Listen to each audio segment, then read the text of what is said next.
Hey, RetconRaider here, and welcome back to episode 25 of my ongoing Let's Play Battle Brothers series. We've finally reached the Goblin outpost of Shanarax, and fortunately it's not as heavily defended as I feared it might be. So, despite my reservations, we're going to head in there and see if we can take these guys out. Afterwards, we'll be focused on taking down undead strongholds for a while, since that's our latest ambition. Now, I'll admit this might be a bad idea. We don't normally fight in swamp terrain, but I'm hoping it'll slow them down just as much as it does us. And...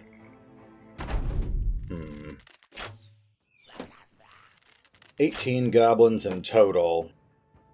Looks like they're relatively evenly split between skirmishers, ambushers, and wolf riders. Though their ambushers are making the unusual move of advancing ahead of the rest of the goblins. I think that swamp terrain is messing with their AI, so hopefully that will make things significantly easier for us. Standing in swamp water like that reduces their defensive stats by 25%. So maybe we can land some good hits here.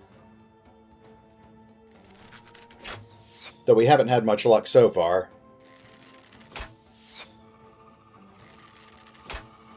There we go. Alessandro lands a wicked shot, crushing that goblin ambusher's windpipe.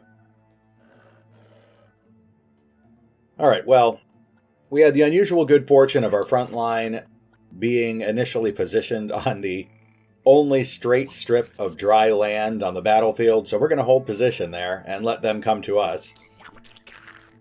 But honestly, with, what is that?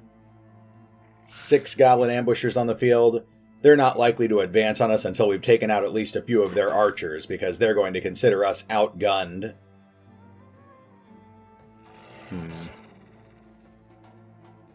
Yeah, for now we'll take our chances holding back, but I think we will hedge our bets by having our front line shield wall. The less poison arrows we have to deal with, the better.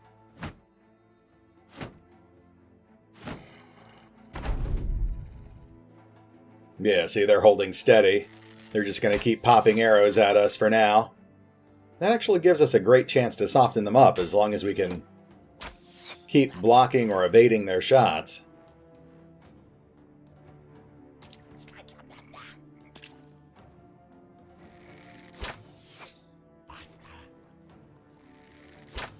Yeah, not bad. Alright, almost our turn to return fire. Now let's see what our guys can do. We'll focus on the already wounded ambusher, of course. Now, even with the penalty for standing in swamp water, we can still barely hit these guys. Their defense scores are ridiculous. Ooh, nice. Alright. Ha! Okay, Fox has gotten first and second kill. Very nice. Now, if only the rest of the archers could live up to his example. Though, to be fair, he does have a bit of an unfair advantage with that brand new masterwork bow. Now, we've dropped a third of their archers. I don't know if that's enough to encourage them to advance, but it looks like they're still holding position. I guess it is still tied, 4 archers to 4 archers. Well, we'll just shield wall again and see what they do.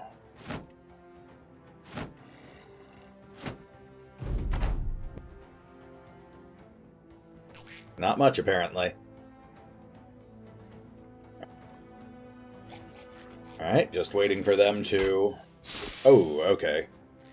Looks like they finally landed a hit. Bunny's taken a very minor wound, but she's poisoned.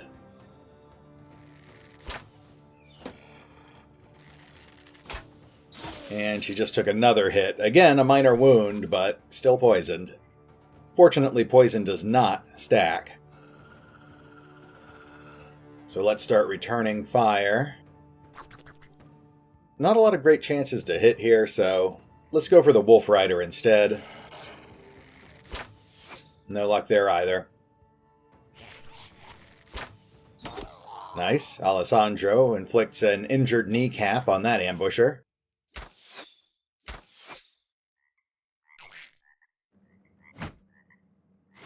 We'll get the shield wall back up again.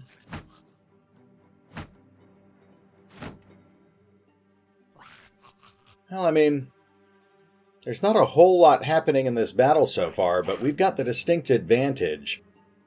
Due to their awkward positioning, our archers are inherently superior to theirs. We've taken a couple of minor wounds, but they've taken 2 casualties and a serious injury.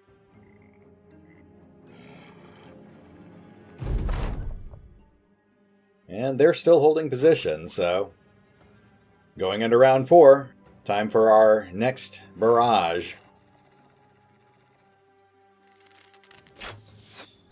Yeah, they're definitely focusing fire on Bunny where they can. Fortunately, they're not getting any more hits in, otherwise I'd have to start pulling her back.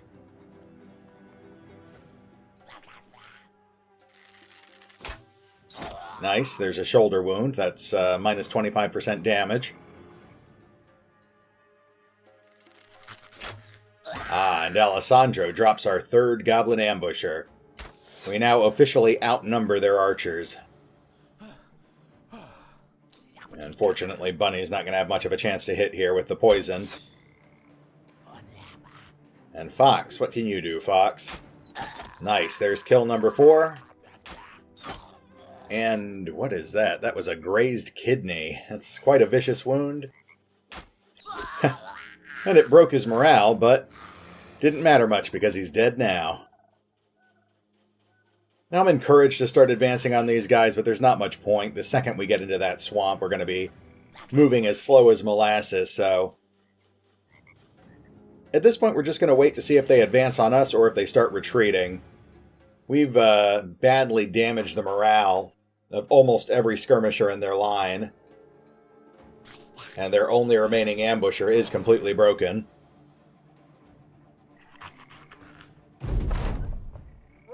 Here come the Wolf Riders. And they are, of course, going to try to flank around the edges of our formation. But that's what we've got the pikemen for.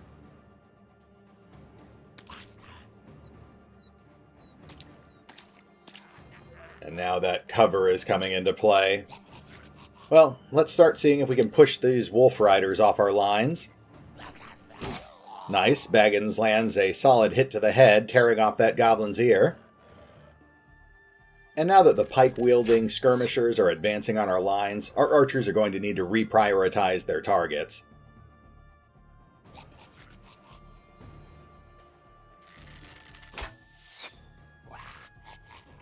Still not a lot of great chances to hit here, but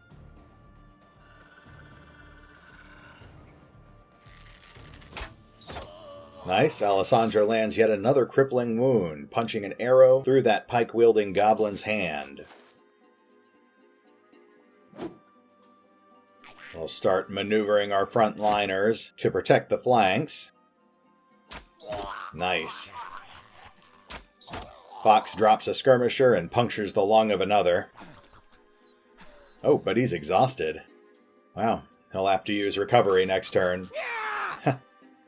Well, goodbye, ambusher. Now, I know there's at least 1 or 2 Wolf Riders hiding in the bushes here. I need to be on my guard.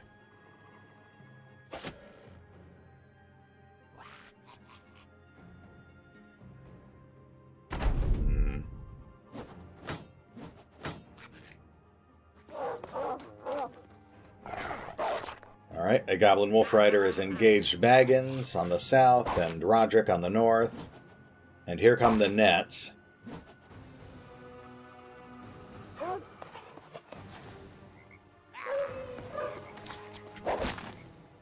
Alright, all 3 of our brothers on the center line have been incapacitated with nets, and we've got Goblin Wolf Riders on our north and south flanks.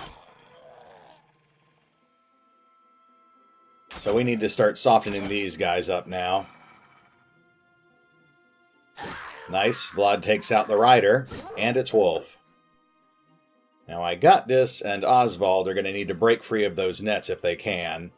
As long as those things are on top of them, they suffer major penalties to their defensive scores. So even though we're holding them steady, it's imperative they get the nets off. Now Roderick can go mano-a-mano with this Wolf Rider on the north. Let's go ahead and switch him off to his dagger, go for some puncturing shots. Nice, a punctured lung. Alright, well he only landed one hit, but he certainly made it count. Ah. And Baggins takes out another wolf.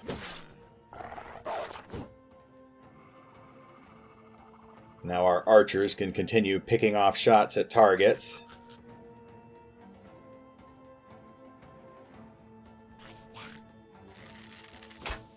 Nice. I think that's the 4th crippling wound that Alessandro has doled out so far. There we go. We've got all the nets off. Chiron just finished off another wolf. Ooh, and its rider. Very nice. And then Rondis can hopefully finish off this other rider. There he goes. And let's go ahead and have him pin down... No, you know what? Let's not stray too far from our formation yet. For now, we'll just focus on keeping our lines clear and taking shots of opportunity. Fox just dropped another skirmisher, and thanks to the Berserker recovery combo, he can now recover his stamina. Oh, and I noticed that with that kill, we have now officially broken the majority of their morales. Most of these guys are going to start running, so let's go ahead and finally start moving up to pin them down.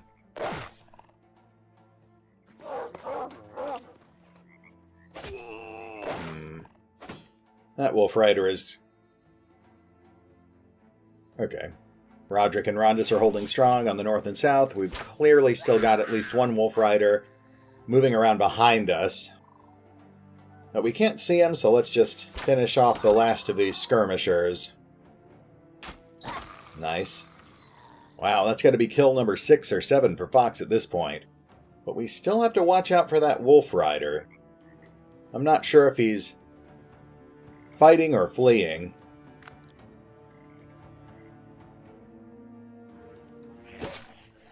We'll dedicate 2 or 3 brothers to the north and the south end to fend off the Wolf Riders we can see, but we'll also start maneuvering some of our unengaged brothers over our archers to protect them from behind.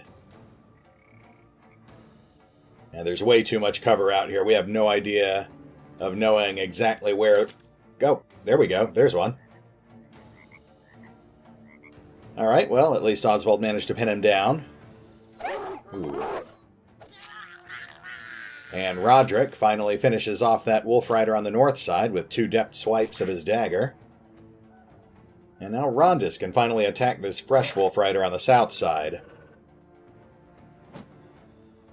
3 swings, only 1 hit, but he made it count.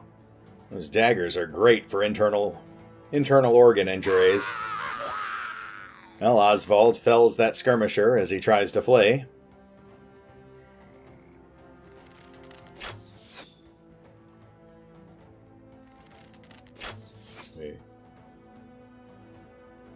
At this point, we're really just doing cleanup. I hate the fact that I can't see some of these guys, so I don't want to let my guard down, but I think we pretty much won. I think they're all trying to run now, except for that one Wolf Rider Rondis is fighting.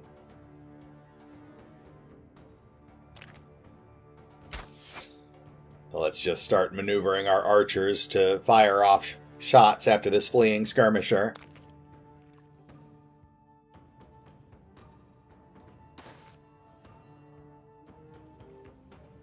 There we go. Henry Baggins doles out another hand injury. That'll take the fight out of this last Wolf Rider.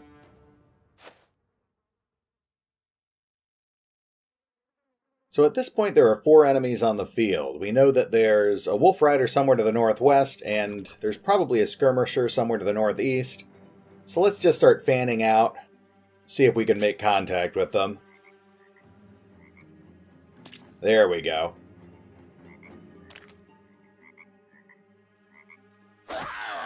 There we go. Chiron finally clears our south side. That just leaves the one skirmisher who's fleeing on our south. Hopefully our archers can pick him off before he gets much farther. Oh, but just his bad luck. Rondis is just within range, so That pins him down. Okay. I notice, I noticed the enemy counter's gone down, so at least... Okay, 2 of the goblins have now successfully fled. That just leaves us with this one skirmisher. And unfortunately, although he is being slowed down by the swamp, I think he's still just fast and agile enough that he's going to stay one step ahead of us. Oh, never mind. Okay, that actually went a lot smoother than I thought it would. A couple of minor injuries. Roderick de Krieg's Messer's up to level 9, Oswald the Reaver is up to level 6, and Fox easily takes MVP with a whopping 8 kills. And a decent amount of loot, too. No unique items, but salt, amber shards, a decent chunk of supplies, and an assortment of various goblin weapons. No big deal there, but gold is gold. Alright, we're maxed out at inventory space. I forgot about that. Well, let me take care of the inventory juggling off screen. We'll be right back. Having slain the last of the goblins, you take a peek about their encampment. They seem the merry sort, piles of trinkets and instruments, all of which could double as a weapon. All it'd require would be to dip them in a giant pot of poison resting right in the middle of the ruins. You kick it over and tell the men to get ready to head back to Count Sorrel von Rosenving, your employer. What, we can't bottle up some of that poison and take it with us? I guess that'd make things too easy, huh? Oh well. Alright, let's head back to Torvaholm, though there are a few undead strongholds between here and there, so I may detour into one or two of them just so we can work on this ambition a bit. We'll play it by ear. And we're back once more. Now, as I said, I did indeed take a brief detour shortly after leaving the area around Shanarax, because we spied this, the ruins of Stalwart Keep. Now, I saw a group of zombies lurking around here, but I ignored them, but I'm fairly certain this is where they came from. So, since we're working on this ambition anyway, I figure we might as well take our chances and see how we do here.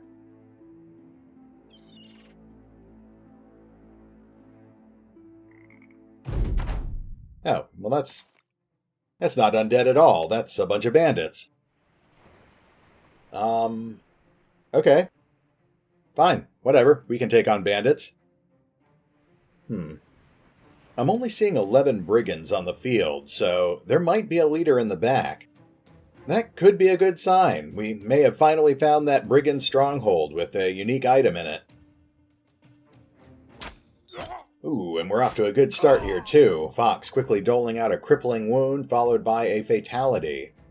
That's one less marksman we're going to have to deal with. And that brigand's got a war brand. Let's see if we can actually get him to drop it for once.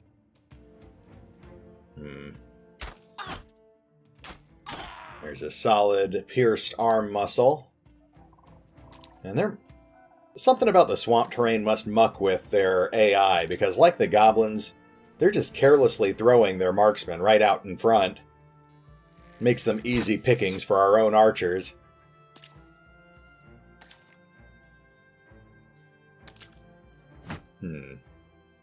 Alright, Mark, let's see what you can do here.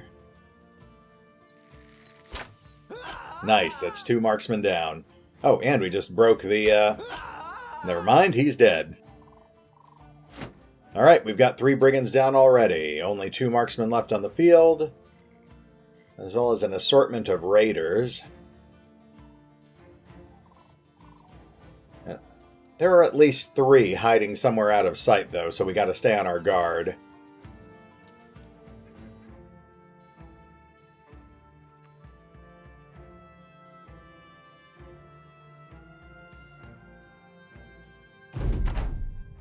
We'll hold position for now, let them come to us.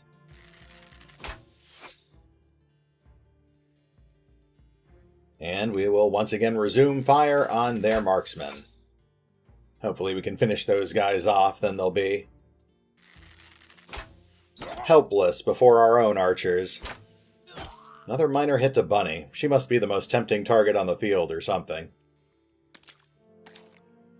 Oh, there's a raider who is hidden in the brush, and he's got a long axe. That's bad news.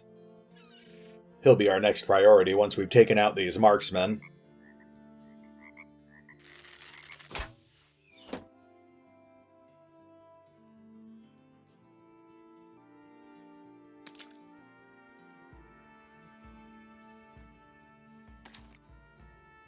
Alright, mark. There we go. Yet another marksman fatality. And a piercing chest wound. Very nice. Alright, part of me wants to hold formation and keep holding back, but let's go ahead and move things along a little faster here. For all the good it did us. Alright, just keep holding back, guys. Rondis jumped the gun. But at least he opened a spot for Henry to fill. I guess it couldn't hurt to move Casimir and Chiron up to support Rondis. Oh, and there's another hidden raider, this one with a woodsman's axe. We are not, however, going to advance on that raider with the long axe.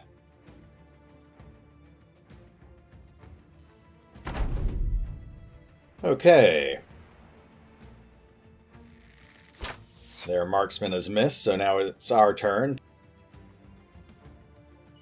Let's go ahead and start whittling away at that guy with the long axe, I think. Hit the wrong target, but still, damage is damage. Let's go ahead and kill that guy. Not dead, but broken, so practically dead. We'll continue holding position. Ooh, and there is another raider hiding in the brush. That's, less disappointing. That's actually all the raiders. I guess there is no leader lurking about.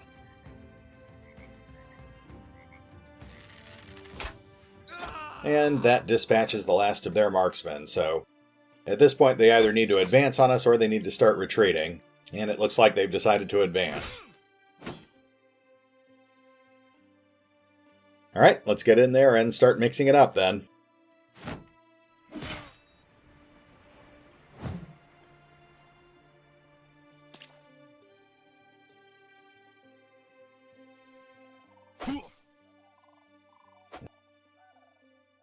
It's a bit of a shame we didn't know we were going into a fight against raiders.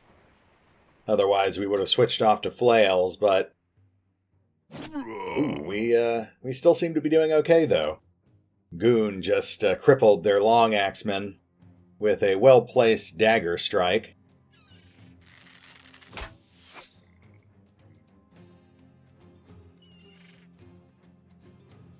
And I think it's time to bust out some of the great weapons here.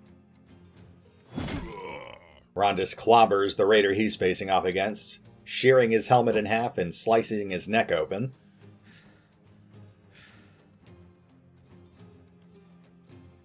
Roderick holds the north end of the line. Let's switch him off to his dagger, though.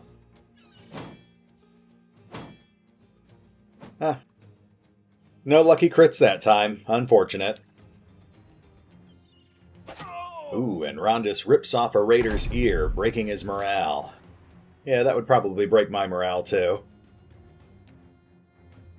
Okay. Let's just keep the pressure on these guys.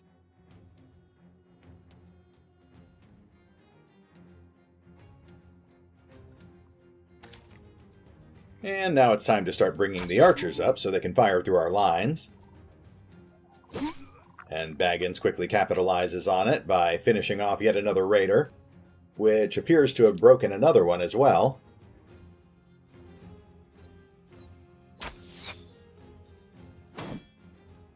At this point, we've only got 6 raiders on the field, and 2 of them are broken, so we outnumber these guys 2-1. We've pretty much won the fight. Just a matter of landing some more solid hits like that one. Reinhardt's facing off against no one but demoralized raiders, so I guess he'll just mercilessly start cutting them down before they can run. In fact, Casimir will join him.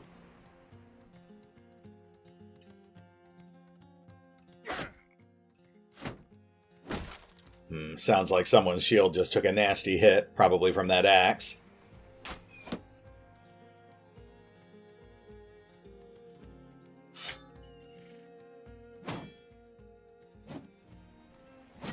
Nice, and Chiron hands out a pierced arm muscle on the south side.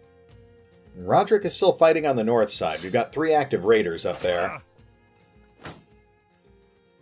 Yeah, at this point, we really just need to clear our south end and start wrapping around to support the guys on the north end. Oh, you know what? There's 3 guys flanking goons, so let's bust out the hammer. Ha! That's what I like to see. 1 dead, 1 knocked back, 1 badly injured. And followed up by a 2nd dead. That's why they call it a great hammer. Okay, just 3 of these guys left. 2 of them are broken and 1 is on the verge. At this point, we just need to knock them down before they can run away. Oh, I guess it's the bottom of the round, though. We're not going to do much end of round maneuvering here, so let's just move into round 5. Bold. I would have expected that guy with the long axe to start backing off, but, you know what? I've got to respect that kind of bravery. I mean, I'm still going to shoot him to death with arrows, but I'll try to do it respectfully. The rest of our guys will, of course, just start dogpiling on these other raiders. Alright, all of them are broken now, so just a matter of pinning them down before they can run.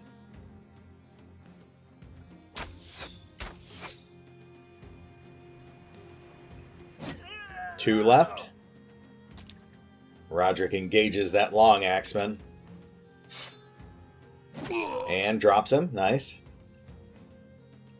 And that just leaves this guy with the military pick. Ooh. Goon can't get off a hammer swing, but he's got his dagger. No luck there. But the guy is stabbed half to death while he tries to break away from Reinhard. Nah, we've got this.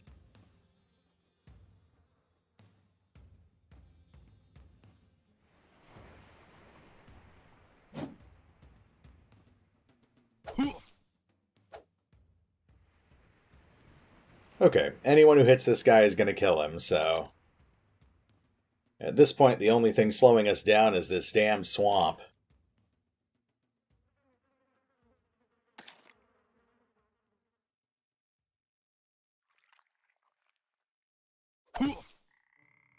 There we go. Goon fells the last foe.